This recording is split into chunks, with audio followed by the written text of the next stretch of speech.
Are the foreign-funded activists who are engaged in industrial sabotage against Canadian pipeline companies, are they winning? Well, it's too early to say. They're not winning in terms of stopping the company from doing the actual work it needs to do, surveying the mountain.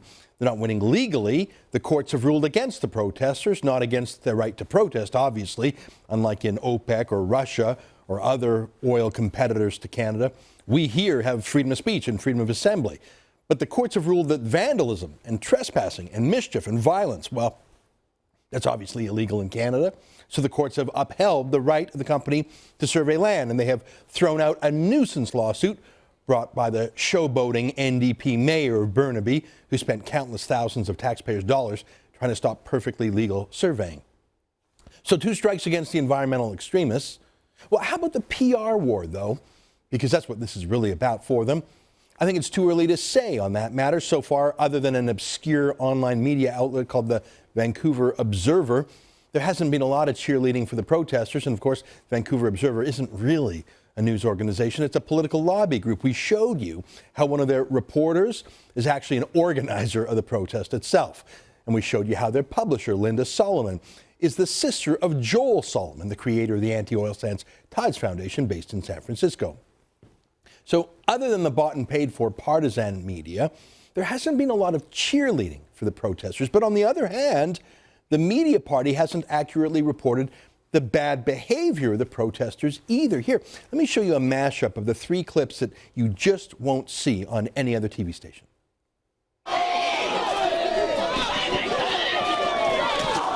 Fucking don't touch me. Go back across your fucking line.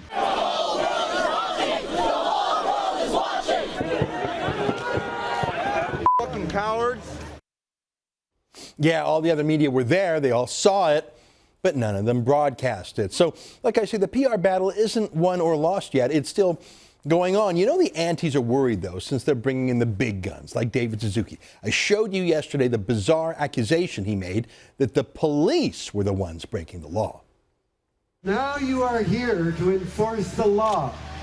That does not mean that you are above the law or that you make your own law. My grandson was dragged across the line yesterday or the day before and arrested. You're breaking the law. And I'm disappointed. Yeah, what a kook. You'd think the media party would report on that too, but no. But look at this. Suzuki himself, the cowardly lion, said people will break the law if they felt they had to, but he himself wouldn't. Look at this. David, why not cross the line today? Because if I did that, I'd get booted off the nature of things. And I happen to think the nature of things is pretty important to keep on the air. Isn't that funny? Isn't that funny? He's willing to let the little people be arrested or charged or go to jail. But he's too important for any of that. Let the cannon fodder risk their lives and careers.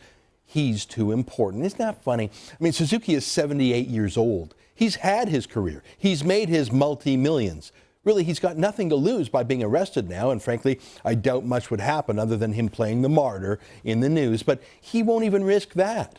But he's happy to have young people with their whole lives and careers and reputations ahead of them get arrested and charged. What a selfless hero. Same thing with Tzipora Berman. She's the former Greenpeace International executive working from their world headquarters in Amsterdam, who then moved to Canada to head up their anti-oil sands work here. Same thing with her, though. She's too important to get arrested herself. It might hamper her international jet setting, you see. So she'll let young, impressionable kids do her dirty work. She's just too important. I just want to know, why are you encouraging older women to get arrested and you haven't yourself crossed the line yet? She won't even talk to the Sun. Berman and Suzuki have something else in common. They don't like the Sun News Network, not just me. I get that. They hate me, but not even our very fair, very neutral, straight-shooting reporters in the field like Ada. I mean, remember Suzuki? What about the people who are bringing their children here today? Do you think that that's a good thing to do with these kinds of protests? Holy cow, who are you representing? I'm with Sun Media. Sun Media. I should have known. I think it's up to them. It's up to them, and it's maybe a measure of how serious Why the hell do I bother? I'm in serious discussion, not comedy. I'm sorry. I've had enough with I don't think it's a funny question. Why do people bring their children Some here? media is not serious media. So I'm asking a serious I'm not question. interested in talking to you. Sorry. Okay, thanks. That was Paige there. Suzuki's an embarrassment. Same thing with Berman. Look at this. I just wanted to know why you feel it's important to protest the environmental assessment process as opposed to waiting for the actual pipeline. Yeah, and then we'll start. A lot of people have criticized me here for targeting people who they think are less eloquent and, the crazies, but I'm trying to talk to you as someone who's a well-known environmentalist and activist, and all I want is just some kind of answer or response or comment. Do you not want to be a spokesperson here for your cause and for the group? Would you prefer that I go and talk to other people who don't know as much about this as you do? Just another question. I know you're not talking to me, but just wanted to ask. Conversation. Do you mind? Back off, please. Okay. What a coward. She doesn't want to talk to us because she knows what we do is reporting that no other TV station will. We show their violence. We show how they're foreign funded. Berman used to work for Amsterdam-based Greenpeace International. Now she works for U.S.-based Forest Ethics. Same with her buddy, Ben West. They are foreign-funded lobbyists. Here's Ben West promoting violence and law-breaking for another Canadian pipeline. Well, a friend of mine I heard talking earlier today said that if they try to push this project through, it would probably make Clackawanna Sound look like a walk in the park. Yeah, that's a reference to a riot decades ago. It's happening. The violence, the law-breaking, using young people as cannon fodder. Like I say, I think the jury is still out on whether this law-breaking tactic will work. I think Canadians are a bit fatigued with law-breaking. And they're starting to sense that these folks don't believe in democracy or the rule of law, especially after the anti-pipeline NDP lost the last provincial election in BC. They lost in a democracy. So they're turning to law-breaking. That's just un-Canadian. So the foreign-funded extremist groups are going full tilt. They're bussing in the cannon fodder. David Suzuki and Sephora Berman and Ben West, they won't break the law themselves. They lack the courage of their own convictions. They won't pay the price for the causes they claim to hold so dear. But they'll bus in high school or college kids to do it for them. Our reporter on the scene, Addis Lewinsky, says the word on the mountain is that foreign activists are coming in from Washington State, just an hour or two south of Burnaby. That's where Forest Ethics is headquartered, actually. According to what Ada heard, the antis are sending in foreign protesters into Canada. They've been pumping in millions of dollars of foreign money to attack us politically. Now they're reportedly pumping in hundreds of people, perhaps to attack us physically too, to attack our police. Because Canadians don't like riots, especially Vancouverites. They remember the Stanley Cup riots a few years back. They don't like it. It's un-Canadian. But Ben West and Sephora Berman don't work for Canadians. They work for foreign lobby groups. And David Suzuki's foundation takes millions of dollars from foreign foundations too. That's the thing here. West and Berman and Suzuki talk about civil disobedience as if they're the modern Mahatma Gandhis. But there's two things about that. First of all, Gandhi broke the law to show the society how unjust those laws were.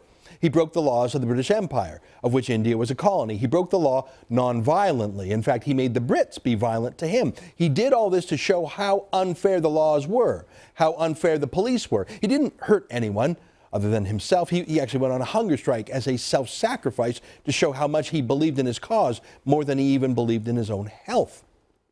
How different that is from Sephora Berman and Ben West and David Suzuki. They are unwilling to pay a price for their convictions.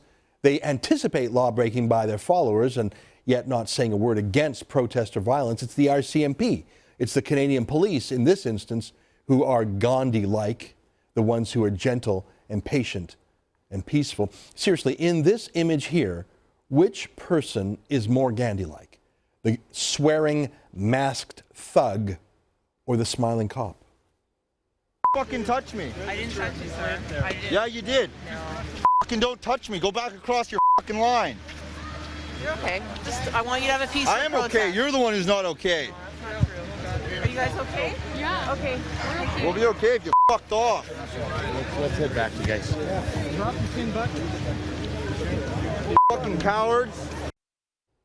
Yeah, the coward with the face mask on. These protesters are not like Gandhi. They're not protesting against an unjust law. They're not protesting against violence or oppression. They're the ones causing the violence. Oh, and there's one more tiny detail too. Gandhi was not a hired lobbyist paid for by foreign competitors of the British Empire to undermine the British Empire. He actually believed in what he was doing. He did it for free, at great cost, actually. He wasn't a paid activist. David Suzuki and Sephora Berman and Ben West are doing this because they are paid to do it, paid by foreign interests. And they're shoveling young people into the breach to break the law for them. I don't know who will win this PR war, but I know who shouldn't. Foreign-funded radicals who whip up mass law breaking for profit.